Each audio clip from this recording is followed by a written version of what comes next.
کوئی ایک بھی ایسا نہیں دیکھا جو فاطمہ سے زیادہ رسول اللہ کی سیرت سے، رسول اللہ کی صورت سے، رسول اللہ کی عبادت سے،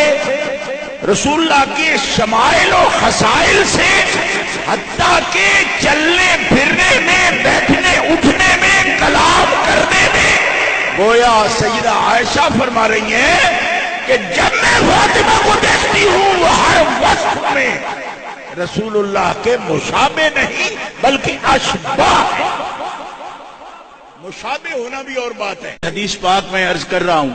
جامع ترمذی شریف سے، سنن ابی داؤد شریف سے، سیاستہ، اور کوئی چاہتا میں یہ ہوں کہ اس پر کسی کو بھی تسلی ہو جائے۔ جامع ترمذی کہنے کا مطلب یہ نہیں ہے یہ کوئی حوالہ دینے کا کہ میں اپنی آپ کے سامنے پڑھائی بیان کروں۔ جو لوگ اس کا پوچھتے رہتے ہیں ان کو بتانا مقصد ہے کہ یہ حضرت عائشہ صدیقہ کا فرمان ہے۔ اب میں اسی حدیث کے اس ایک لفظ پر ہدین پر بات کرتا ہوں۔ سیرت پاک ان کی اشبہ سب سے زیادہ مشابہ۔ اب حضرت داتا صاحب فرماتے ہیں نبوت کی آنکھ میں، یہ کشف المحجوب شریف اٹھا کے دیکھنا، نبوت کی امتیازات بیان کرتے ہوئے داتا صاحب فرماتے ہیں نبوت کی آنکھ میں پوری دنیا کی وقت مکھی کے پر کے برابر بھی نہیں ہوتی،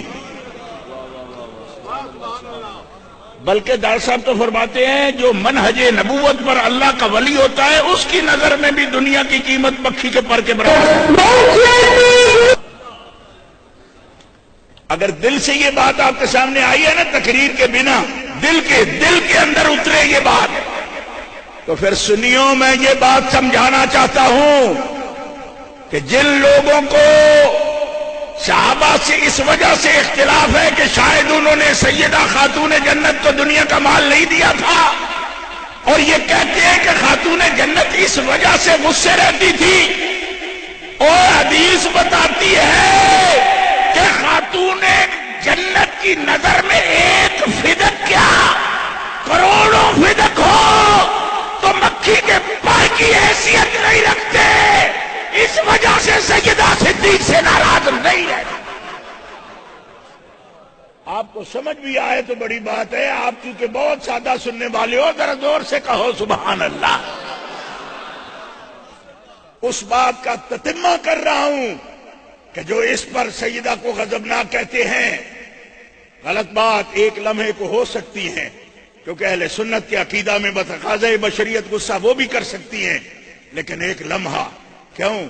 کہ دوسرے ہی لمحہ ہدیہ رسول، سیرت رسول اشباہ پر غالب آتی ہے، اور اگر صاحبان علم اس پر توجہ کریں تو فطرت کے اتحاد کی بنیاد پر یہ جو کہا گیا نا کہ یغفر لک اللہ ما تقدم من ذنبک وما تأخر، اس کی ایک یہ بھی تعریف ہے کہ اجزائے نبوت اگر کسی وقت بتقاضۂ بشریت اقرب سے قرب کی منزل پر آتے ہیں تو رب تعالیٰ فرماتا ہے جب وہ تیرے ہیں تیری وجہ سے ان کا ایک لمحے کو تقاضۂ بشریت کا شکار ہو جانا بھی معاف کر دیا، حضور کا نہیں، حضور کے اعزاء کا۔ اب آپ کی طرف متوجہ اس لیے نہیں ہوتا کہ میں تو سبق داتا صاحب کو بھی سنا رہا ہوں، داتا صاحب کے نائبین بیٹھے ہیں ان کو بھی عرض کر رہا ہوں، سبق پیش کر رہا ہوں میں، اور آپ سے یہ کہتا ہوں کہ اس کو پھر سننا، اگر کہیں ریکارڈنگ ملی تو اس میں سے وہ مسئلے بھی ملیں گے جو 70 سال کے بڑے بڑے مجتہد نام رکھانے والوں سے حل نہیں ہوتے۔ خاتون جنت غصہ کرتی ہیں بتقاضۂ بشریت لمحہ بھر کا، اس کا ہمیں انکار نہیں، مگر اس کو دل میں پالے، یہ اشباہ بالرسول کی شان نہیں۔ توجہ کرو، وہ غضب حضرت مولا علی پہ بھی کر سکتی ہیں، کیوں؟ جب وہ یہ کہیں کہ میں ابو جہل کی بیٹی کا رشتہ لے لوں، یہ بھی بخاری میں ہے، ایک غضب نہیں دو غضب ہیں، پر جب سرکار کے سامنے مولا علی نہ آئیں اس وجہ سے کہ سرکار بھی اس پر غصے ہوئے ہیں کہ فاطمہ غصے ہیں، تو سب سے پہلے سیدہ فرماتی ہیں کہ میں نے کہا تو تھا پر یا رسول اللہ علی مجلس میں نہ آئے یہ مجھ سے برداشت ہی نہیں ہوتا. تو فرمایا پھر تو لا. کہا میں نہیں جاؤں گی, میں اس پر جانا نہیں چاہتی. فرمایا دوسرا کون ہے جو لائے گا؟ تو ذرا جگر تھام کے یہ جملہ سننا سیدہ کا. فرمایا لانا تو میرا ہی حق تھا, پر میری غیرت میں آتا ہے جب شکایت میری ہے تو میں کیوں لاؤں؟